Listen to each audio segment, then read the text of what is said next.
So hi everyone, welcome back to this channel. ये है O2IAS academy. मेरा नाम है कृतिका और यहाँ पर हम लोग हिमाचल प्रदेश के वीकली करंट अफेयर्स डिस्कस करते हैं। इसमें बहुत सारी चीज़ें कवर हो जाती हैं आपकी prelims as well as mains perspective से। कोई भी मंदिर न्यूज़ में है, लोकेशन न्यूज़ में है, कोई आर्ट एंड कल्चर का बहुत कुछ होता है, तो वही सारी चीज़ें हम लोग यहाँ पर देखते हैं। आज हम लोग 2 वीक साथ में कर रहे हैं सिंस न्यूज़ कम थी। 15 से लेके 30 जुलाई के बीच में क्या क्या इवेंट्स रहे हैं जो कि यहाँ पर इंपॉर्टेंट है, कुछ रिपोर्ट्स भी आई हैं, उनके बारे में हम देखेंगे। ये हिमाचल में होने वाले किसी भी एग्जाम में आपको हेल्प यहाँ पर करेंगे। इसकी अलग से प्लेलिस्ट भी बनी हुई है, सो इसको भी आप चेक कर सकते हैं।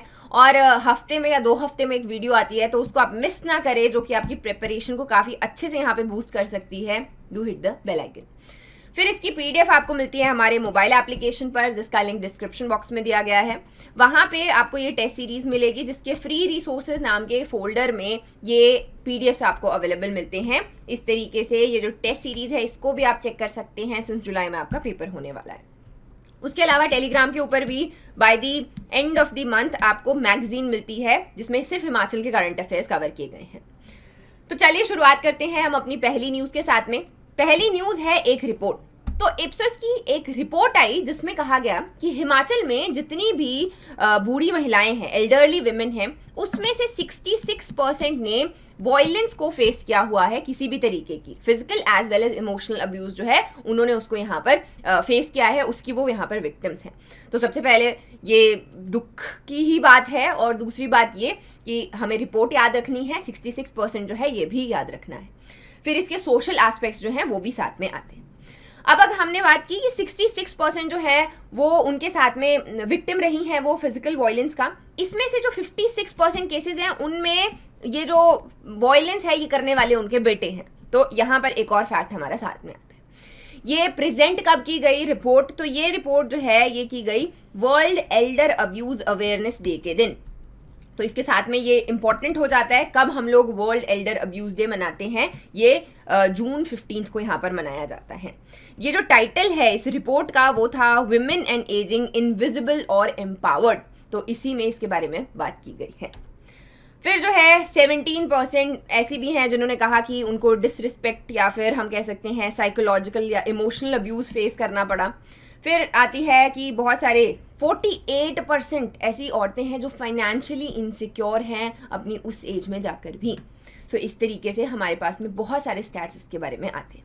अब इसका जो सैम्पल स्पेस है वो थोड़ा कम था। इसमें 400 महिलाओं को यहाँ पर सर्वे उनका ये किया गया है, और उनमें से भी हम लोग देखते हैं डिफरेंट स्टैट्स हैं। उसमें से बहुत सारी औरतें जो हैं अपनी फैमिली के साथ रहती हैं, कुछ पति के साथ रहती हैं, कुछ जो है अकेले भी, यहाँ पर 3% जो हैं वो अकेले भी रहती हैं। वैसे ही कुछ विडोड हैं, कुछ हस्बैंड के साथ में भी हैं। इस तरीके से अलग अलग स्टैट्स हैं। लेकिन सोशल जो एस्पेक्ट्स हैं वो इसके बताते हैं कि किस तरीके से सोसाइटी जो है वो आगे इवॉल्व कर रही है, कौन सी डायरेक्शन में जा रही है, या ऐसे इनमें से हम क्या क्या गवर्नमेंट किस किस में अपना योगदान दे सकती है, एटलीस्ट फाइनेंशियली उनको सिक्योर कर सकती है। तो इस वाले एरिया में यहाँ पर काम किया जा सकता है। बहुत सारे अभी इसमें ऐसे भी होंगे जो अनरिपोर्टेड भी होंगे। नेक्स्ट न्यूज़ आ जाती है हमारी कि हिमाचल प्रदेश में सबसे ज़्यादा डायबिटीज़ है और ओबेसिटी रेट है मोर देन नेशनल एवरेज। अब सुनने में अजीब लग सकता है, लेकिन यहाँ पर एक स्टडी कंडक्ट की गई Indian council of medical research और इंडिया डायबिटीज़ के द्वारा। इन दोनों ने साथ में मिलकर की और पब्लिश भी की गई the Lancet diabetes and endocrinology में। तो इसमें देखा गया कि हिमाचल में डायबिटीज़, हाइपरटेंशन और आपका ये जो ओबेसिटी रेट है, मोटापा है, ये सबसे लाइक नेशनल एवरेज से ज़्यादा है। तो ये सारी की सारी क्या है, लाइफस्टाइल डिजीजेज इनको कहा जाता है। कि ऐसा नहीं है कि ये पहले से रहती हैं, कुछ होती भी हैं, लेकिन जो है ये लाइफस्टाइल डिजीजेज है। तो यूजुअली हम सोचते हैं पहाड़ी लोग तो पतले पतले होते हैं, लेकिन अगर हम स्टैट्स की बात करें तो प्री डायबिटीज़ या डायबिटीज़ का जो रेट है नेशनल वो 11.4% है, लेकिन जब हिमाचल में हम बात करें तो वो 13.5% है। सो विच इज़ काफ़ी ज़्यादा है। हमने पिछली बार भी देखा था कि कैंसर के रेट हिमाचल में बहुत ज़्यादा हैं। तो अगेन उसी के साथ में इसको अपना जो है आपने नोट्स में ऐड कर लेना है, ठीक है। फिर ओबेसिटी में भी, मोटापे में भी 2 चीज़ें हैं, एक है नॉर्मल मोटापा, फिर दूसरा आता है एब्डोमिनल, जिनके सिर्फ पेट बढ़ रहे हैं आगे, वो है आपका 56.1%। अब ये ऐसा नहीं है कि यहाँ पे कुछ ही उनको ऐसे मोटा बोला जा रहा है, उसके साथ में बहुत सारी बीमारियां भी आती हैं और उसके साथ में बहुत सारे इश्यूज आते हैं, डाइजेशन इश्यूज से लेके heart disease, cardiac disease, liver, kidney, ये सब सारी की सारी चीज़ें, जिससे फिर अगेन आगे हेल्थ जो इंफ्रास्ट्रक्चर है उसके ऊपर यहाँ पर जो है प्रेशर बनता है। तो इस तरीके से ये जो स्टडीज़ का डेटा है ये काफ़ी ज़्यादा इंपॉर्टेंट है, इसको आपने याद रखना है।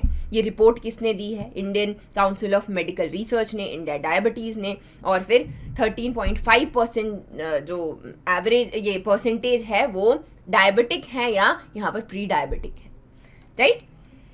फिर हम लोग आगे बढ़ते हैं अपनी नेक्स्ट न्यूज़ के पास, जो है कांगड़ा की कार्निवल। अभी कांगड़ा की कार्निवल तो 15 दिन का एक बड़ा सा कल्चरल फेस्ट होता है। अगर मेंस में बात करें तो वही चीज़ है जो मैं हर बार बताती हूँ। क्या क्या होता है इसमें हमारा जो कल्चर है उसको हम लोग शोकेस करते हैं, सेल्फ हेल्प ग्रुप्स की जो बहुत सारी वो चीज़ें बनाते हैं, वहाँ के आसपास के आर्टिसंस हैं, वर्कर्स हैं, उनको प्रमोट किया जाता है, वहाँ का जो लोकल कुजीन है उसको आगे बढ़कर लाया जाता है। ये आ गई आपकी नॉर्मल सी बात है जो आपको लिखनी है, जेनेरिक है, हर एक में लिखी जा सकती है। फिर इसमें क्या खास था? कांगड़ा वैली कार्निवल, इसमें था millet meals is the theme. तो 2023 को हम लोग बोल रहे हैं दी मिलेट ईयर, है ना, तो ईयर ऑफ मिलेट्स। इसमें कि जो हमारा बेसिक हम दाल चावल खाते हैं या चावल और आटा खाते हैं, उसके अलावा बहुत सारी चीज़ें हैं जिनको हमें अपनी जो डाइट है उसमें इंक्लूड करना है। तो बस उसी को जो है इसमें कांगड़ा के कार्निवल में भी इंक्लूड किया गया। और पद्मश्री भी अभी आपके नेकराम जी को यहाँ पर मिला है हिमाचल से, जस्ट फॉर दी मिलेट्स, इसी वाले एरिया के लिए। नेक्स्ट हम लोग आगे बढ़ते हैं। शोभा यात्रा taken out, fair begins in Chamba. Chamba में आषाढ़ नाग मेला जो है वो शुरू किया गया। चंबा में बनीखेत के पास में एक बहुत ही पुराना नाग मंदिर है जहां पर ये आपका जो मेला है वो शुरू किया गया। ये न्यूज़ में इसलिए भी है क्योंकि हम लोग ये धीरे धीरे कम होता जा रहा है। लोग बिलीव तो करते हैं लेकिन जो भी वहां पर ये मेला है, यात्रा है, ये निकाली जाती है, ये कम होती जा रही है। तो हम लोग अपने कल्चर को यहाँ पर प्रिजर्व करने के लिए इसको यहाँ पर टाइम टू टाइम रिवाइव करने की कोशिश करते हैं। तो आषाढ़ नाग मेला या फिर नाग टेम्पल जो है वो बनीखेत में है आपके चंबा में। नेक्स्ट बढ़ते हैं हम लोग आगे शूलिनी फेयर की तरफ। शूलिनी, यहीं से शूलिनी माता का जो ये नाम है यहीं से सोलन निकला है। तो सोलन का नाम जो है माना जाता है कि शूलिनी से निकला है और इसको बोला जा रहा है कि नेशनल लेवल का इवेंट बनाएंगे। जब बनाएंगे तब देखेंगे। अभी के लिए हमें क्या क्या पता होना चाहिए। सबसे पहला ये होता है सोलन डिस्ट्रिक्ट में। दूसरा जो है वो है कि अभी ये स्टेट लेवल का यहाँ पर फेयर है। अगेन गॉडेस दुर्गा का ये अवतार माना जाता है और काफ़ी धूमधाम से इसको यहाँ पे शोभा यात्रा निकाली जाती है और इसको मनाया जाता है। तो शूलिनी फेयर याद रखेंगे स्टेट लेवल का है और सोलन डिस्ट्रिक्ट में मनाया जाता है। जब ये नेशनल बनेगा तभी पढ़ेंगे, अभी इसको याद नहीं करना कि नेशनल है कि नहीं है। कुछ कुछ जो नेशनल है वो हम लोग पढ़ते हैं अलग से। नेक्स्ट आ गई हमारी न्यूज़ के गुलेर के कुछ टेम्पल्स हैं जो कि अटर निगलेक्ट फेस कर रहे हैं। अब माने ना माने लेकिन हिमाचल में बहुत सारे हम प्राचीन मंदिर हैं जो कि धीरे धीरे खत्म होते जा रहे हैं क्योंकि उनका ध्यान नहीं रखा जा रहा या फिर वो वक्त के साथ में जो है डिटरेट कर रहे हैं, बहुत पुराने हैं। तो आर्कियोलॉजिकल सर्वे ऑफ इंडिया जो है वो भी हरिपुर गुलेर एरिया में गए कांगड़ा के। तो कांगड़ा में हरिपुर, ये जो हरिपुर है गुलेर का एरिया है, ये अलग रियासत हुआ करती थी। तो वो जो रियासत है वहाँ पे देखा गया कि बहुत सारे मंदिर है, राम मंदिर, गोवर्धन मंदिर, फिर आपका धूड़ू महादेव है, सरस्वती टेम्पल, इस तरीके से टेम्पल्स हैं। ये है आपका यहाँ पर कल्याण राय शीतला माता टेम्पल। तो ये जो है आपके टेम्पल्स धीरे धीरे खराब होते जा रहे हैं, सैंडस्टोन से बने हुए हैं और विलुप्त खराब हो रहे, बुरबुरे हैं, धीरे धीरे खत्म हो जाएंगे। तो आर्कियोलॉजिकल सर्वे ऑफ इंडिया यही बात कर रहा है कि इसको किस तरीके से प्रिजर्व किया जाए। गवर्नमेंट के डिफरेंट फंड्स जो हैं इसको यहाँ पर प्रोवाइड किए जाए ताकि इसको यहाँ पे सारे ही जो टेम्पल्स हैं इनको हम लोग यहाँ पर प्रिजर्व कर सकें। सेम वे में इसमें बात की गई है कि ये जो गुलेर के जितने भी आपके फोर्ट हैं, गुलेर का फोर्ट भी है, वो प्राइवेट प्रॉपर्टी है। तो अब स्टेट थोड़ी ना उसमें यहाँ पे इंटरफेयर करेगी, लेकिन जो भी ओनर्स है वही उसको मेंटेन नहीं कर रहे हैं। तो कि एटलीस्ट जो इनके जो हरिपुर के जो बड़े बड़े वहाँ पर गेट हुआ करते थे वो बड़े एंशिएंट है, इनको एटलीस्ट बचाने की ज़रूरत है। तो बोला इनको हम लोग यहाँ पे बचाएंगे। फिर इसमें साथ में ये भी बात की गई कि देखो बाथू की लड़ी टेम्पल्स, ये भी याद रखेंगे। बाथू की लड़ी टेम्पल्स हैं पोंग डैम में, हर साल 8 महीने पानी में डूबे रहते हैं, फिर ये बाहर आते हैं। तो कि ये बने हुए हैं बाथू के, जो बाथू नाम है उसका, सैंडस्टोन का जिससे बने हुए हैं, ये भी यहाँ पे बचे हैं, लेकिन इनको भी हमने प्रिजर्व करना है क्योंकि बार बार पानी में जाएंगे, बाहर निकलेंगे, सालों से निकल रहे हैं जब से पोंग डैम बना है, तो इनको भी हमने प्रिजर्व करना है। ठीक, नेक्स्ट आगे हम लोग बढ़ गए, new variety of Malabar Neem developed. अब ये है उनके लिए जो कि फार्मर्स हैं और अपनी इनकम को यहाँ पर बढ़ाना चाहते हैं। तो हमीरपुर का फॉरेस्ट्री और हॉर्टिकल्चर रिसर्च का जो कॉलेज है, उन्होंने मिलके एक अलग वेराइटी मालाबार नीम, ये है आपका मालाबार नीम, इसको यहाँ पे लगाया, जो कि यहाँ पर आपके हिमाचल में लगाई जा सकती है। इसको शिवालिक्स में लगाया जा सकता है 600 से 1800 मीटर्स के बीच में। अब क्यों लगाएंगे, ये बड़ा ही महंगा जाता है, तो 6 साल जो है इसका प्लांटेशन किया जाता है। इसको हम सेरीकल्चर में भी काउंट कर सकते हैं, सेरीकल्चर सिल्वीकल्चर, सेरीकल्चर नहीं सिल्वीकल्चर, मैंने बोला सेरीकल्चर तो कुछ और होता है ना, सिल्वीकल्चर। पिछले साल क्वेश्चन भी पूछा था कि खैर की और चील की हम लोग वहाँ कल्टीवेशन शुरू करें। तो बेसिकली क्या होगा, बहुत सारे पौधे मालाबार नीम ट्री के लगाए जाएंगे, 6 साल तक वो बहुत बड़े हो जाएंगे और फिर जो है उनको काटा जाएगा और बेचा जाएगा। तो ये बहुत महंगे जाते हैं, ऐसे लाखों में जाते हैं। तो इससे क्या होगा, एक स्टैंडिंग इनकम यहाँ पर जो फार्मर है उसको आ सकती है, बहुत ज़्यादा मेहनत नहीं चाहिए होगी और इजीली जो है ये यहाँ पे अपनी इनकम को यहाँ पर बढ़ा सकते हैं। तो नई वेराइटी है मालाबार नीम की। नेक्स्ट हम लोग आगे बढ़ते हैं, import duty reduction on Washington Apple.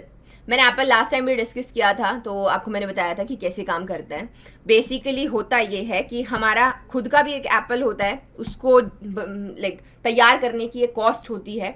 फिर आते हैं जी आपका, हम लोग जैसे वॉशिंगटन एप्पल की बात कर लेते हैं, जो भी बाहर से एप्पल आता है उसके ऊपर इंपोर्ट ड्यूटी नहीं लगती है, तो वो होता है बहुत ही सस्ता। अभी ये सस्ता हो जाता है तो ये मार्केट में आता है, जो हमारी अपनी डोमेस्टिक मार्केट है ये उसको इंटरप्ट करता है, डिसरप्ट करता है, और फिर इनको जो है हमारे अपने एप्पल ग्रोअर्स जो हैं उनको नुकसान यहाँ पर होता है। तो उसी की बात जो है हम लोग कर रहे हैं कि ये जो वॉशिंगटन एप्पल है इसके ऊपर इंपोर्ट ड्यूटी लगाई जाए, या इसके ऊपर जो है लगाई गई है। नेक्स्ट हम लोग हैं आगे, drones likely to transport apple from high altitude Kinnaur. Drones मैंने बहुत बार पढ़ाए हैं, लेकिन अगर आपने वो नहीं भी देखे हैं, ड्रोन्स बहुत इंपॉर्टेंट है हिमाचल में, स्पेशली जब हम बात करते हैं, क्योंकि हिमाचल बीइंग अ हिली स्टेट, हम चाहते हैं कि यहाँ पर हर एक एरिया में सर्विलेंस हो। चाहे हम लोग ऐसे ड्रग मैनेज से वहाँ से लेके बात कर ले, या फिर हमने एप्पल, ये जो एप्पल है इधर उधर ट्रांसपोर्ट करना है, दवाइयाँ इधर से उधर लेके जानी है, कहीं किसी एरिया में सिक्योरिटी के लिए यूज़ करना है, हर तरीके में या मैपिंग हो गया, हर तरीके में ड्रोन्स जो है वो यहाँ पर यूज़ किए जा सकते हैं। तो उसी के एग्जाम्पल टाइम टू टाइम इसमें कॉन्क्लेव्स होते रहते हैं। तो अभी धर्मशाला में भी थोड़े दिन पहले कॉन्क्लेव था, तो बस उसी की हम लोग बात करें कि किन्नौर में भी यहाँ पर एप्पल्स को ट्रांसपोर्ट किया जा सकता है इधर से उधर, ऐसे बहुत ज़्यादा नहीं, टन के हिसाब से नहीं, लेकिन ऐसे 8-10 किलो जो है वो यहाँ पर ट्रांसपोर्ट किए जा सकते हैं with the help of the drones. तो अभी हम लोग शुरुआत कर रहे हैं, धीरे धीरे ये जो इंडस्ट्री है वो राइज करेगी, इसीलिए हमने अपनी ड्रोन पॉलिसी बना के रखी है। हम लोगों ने ड्रोन स्कूल भी हिमाचल में खोल के रखा है। तो अगर आप पहले से फॉलो कर रहे हैं तो क्या आप मुझे बता सकते हो कि कहाँ पे ड्रोन स्कूल है हिमाचल में, तो नीचे कमेंट कीजिएगा। नेक्स्ट आगे बढ़ते हैं अगली न्यूज की तरफ। ये है उन्ना फार्मर्स कल्टीवेट लो चिल एप्पल वेराइटीज। आसान भाषा में समझाती हूँ, हिमाचल जो है कुछ ऐसा सा है। हिमाचल को हम 4 क्लाइमेटिक जोन्स में बांटते हैं। इसको बोलते हैं हम लोग शिवालिक्स, ऐसे करके जो है ये मिड हिल्स हो गए, ये टेम्परेट वेट है और ये टेम्परेट ड्राई है। अब ये जो टेम्परेट वेट है और ड्राई है, इसमें हम लोग एप्पल उगाते हैं, क्योंकि एप्पल को चाहिए होते हैं कुछ चिलिंग आवर्स। चिलिंग आवर्स होते हैं जिसमें ओस नहीं पड़े लेकिन ठंडा रहे, तो सर्टेन अमाउंट चाहिए होता है, जैसे 700 से 800 जो चिलिंग आवर्स हैं वो यहाँ पर चाहिए। इतने लाइक बेसिक इसके लिए, अगर इससे ज़्यादा चिलिंग आवर्स मिलते हैं एप्पल को, तो उसका साइज जो है वो बड़ा हो जाता है, अदरवाइज छोटा रह जाता है। जैसे गर्मी इस साल पड़ती है तो एप्पल छोटा होता है। तो अब जो है उन्ना के लिए एक ऐसी वैरायटी लेके आए एप्पल की कि ये जो है इतनी गर्मी में भी लग जाएगा। शिवालिक्स जो है यहाँ पे गर्मी होती है, लाइक लोअर ऑल्टीट्यूड है, कि यहाँ पे भी एप्पल लग जाए, ऐसी वैरायटी लाई गई है। ये कौन कौन सी है, इनके नाम याद रखने हैं। पहली है आना फ्रॉम इजराइल, और दूसरा है डॉर्सेट गोल्डन फ्रॉम बहामास। तो अगर आपको सवाल पूछ लिया जाए प्रीलिम्स का है कि आना और डॉर्सेट गोल्डन ये किस चीज की वेराइटीज हैं, आड़ू की हैं, सेब की हैं, और क्या क्या लगाते हैं हम लोग, और बहुत सारी चीज़ लगाते हैं। ऐसे आपको वहां पर ऑप्शन दे दिए जाएं तो सही आंसर जो है वो रहेगा एप्पल। तो आना एंड डॉर्सेट इसको ऐड कीजिएगा। नेक्स्ट आगे बढ़े हम लोग। नेक्स्ट है Art of Living to help government eradicate drug menace. तो हिमाचल में ड्रग मैनस के केसेस बहुत ज़्यादा हैं और इसको गवर्नमेंट कोशिश करती रहती है कि कैसे कम किया जाए। तो एक स्पिरिचुअल गुरु जिनका नाम है श्री श्री रविशंकर जी, उनका आर्ट ऑफ लिविंग का कोर्स है जिसमें मेडिटेशन कराया जाता है ताकि छोटी एज में ही बच्चों को मेडिटेट वगैरह करवा के ऐसे एंटी ड्रग कैंपेन उनका चलाया जाए। तो गवर्नमेंट जो है अभी इस वाले एरिया को भी एक्सप्लोर कर रही है ड्रग मैनस को थोड़ा सा मेंटेन करने के लिए, कंट्रोल करने के लिए। ठीक, इसके ऊपर मेंस का मैंने अलग से टॉपिक किया हुआ है, सब कुछ मैंने उसमें डिस्कस किया है, उसको भी देख लेना है। नेक्स्ट आ गया जी हमारा Shimla's lung to give away to concrete. ठीक है, ये सब कुछ जो है खुद पढ़ना है, मैं बता देती हूँ आपको। तो अब देखो यहाँ पे है एक ड्राफ्ट शिमला डेवलपमेंट प्लान।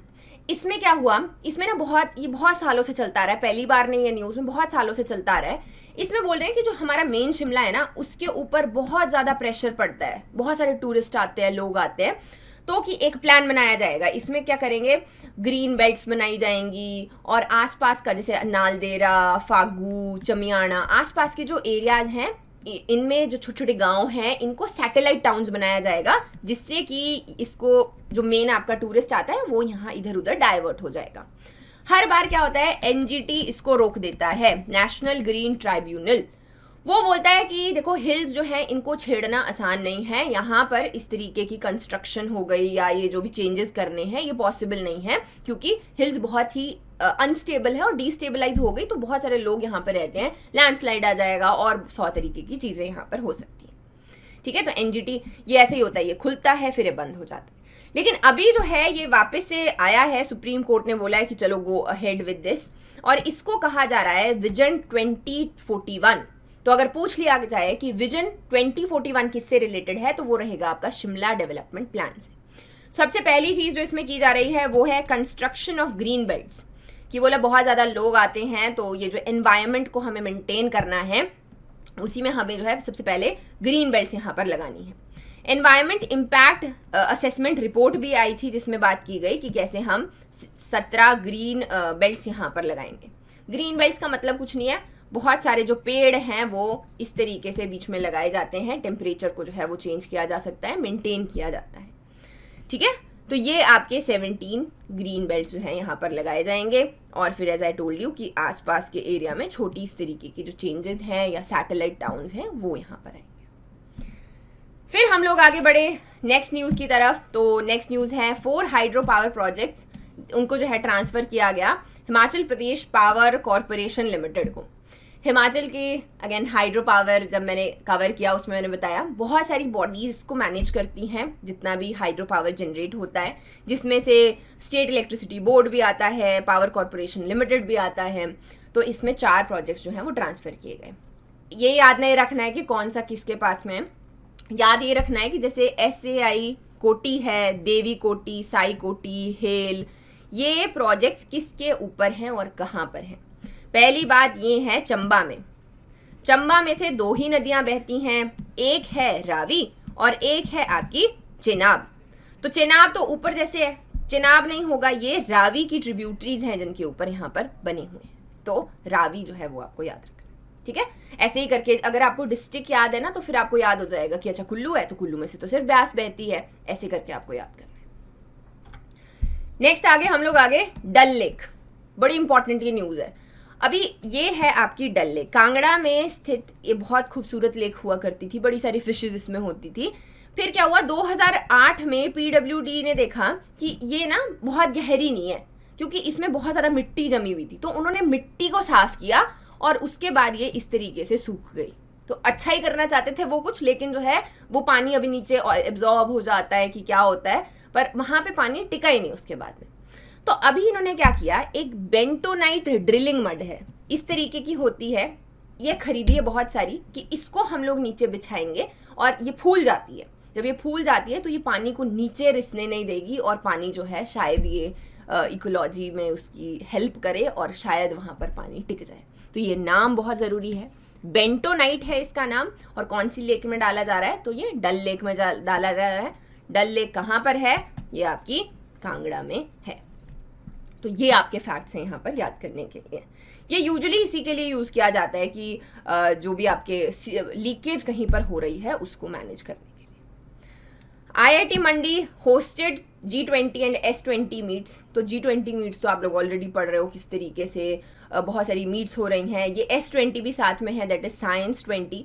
तो इसमें different areas, AI, robotics, climate controlled agriculture, sustainable, cyber physical system, cloud computing, जितने भी एरियाज मैं मंडी के पढ़ाती हूँ, IIT मंडी के पढ़ाती हूँ, वो सारे एरियाज के ऊपर जो है बातचीत की गई, डेवलपमेंट की, किस तरीके से वहाँ पर इन्फा होना चाहिए, मैन पावर की एंड एवरीथिंग। नेक्स्ट आगे आ गया, बिलासपुर पहला डिस्ट्रिक्ट बना है जहाँ पर सारे के सारे राशन कार्ड आधार कार्ड से लिंक है। तो ये प्रीलिम्स का फैक्ट है कि बिलासपुर पहला ऐसा डिस्ट्रिक्ट है हिमाचल का। नेक्स्ट है आगे शिमला नेशनल बुक फेयर। तो यहाँ पर दिल्ली की the Ojas centre for art and readership development, जिसको ओकार्ड कहा जाता है, इन्होंने मिलकर शिमला म्यूनिसिपल कॉरपोरेशन के साथ में शिमला नेशनल बुक फेयर यहाँ पर मैनेज किया है गेटी थिएटर के पास में। नेक्स्ट आ गया प्रो बॉक्सिंग टोनी इनॉग्रेटेड। ये न्यूज़ है इंटरनेशनल प्रो बॉक्सिंग टूर्नामेंट की। तो यहाँ पर कि हर जगह हम लोग देखते हैं कि हम कह सकते हैं कि जितने भी स्पोर्ट्स हैं वहाँ पर बहुत सारे बॉक्सेस हैं। तो जो हमारे CM थे वीरभद्र सिंह जी पहले वाले, उनको कमेमोरेट करने के लिए उनकी बर्थ एनिवर्सरी के ऊपर यहाँ पर ये इंटरनेशनल प्रो बॉक्सिंग टूर्नामेंट को ऑर्गेनाइज किया गया हिमाचल इंटरनेशनल बॉक्सिंग ऑर्गेनाइजेशन के द्वारा। सो बस ये इतना सा न्यूज़ यहाँ पर है। सो इसी के साथ में आपका टॉपिक खत्म हो गया। आई होप ये आपको हेल्प करेगा आपकी प्रिपरेशन में। I wish you all the very best and thank you for watching.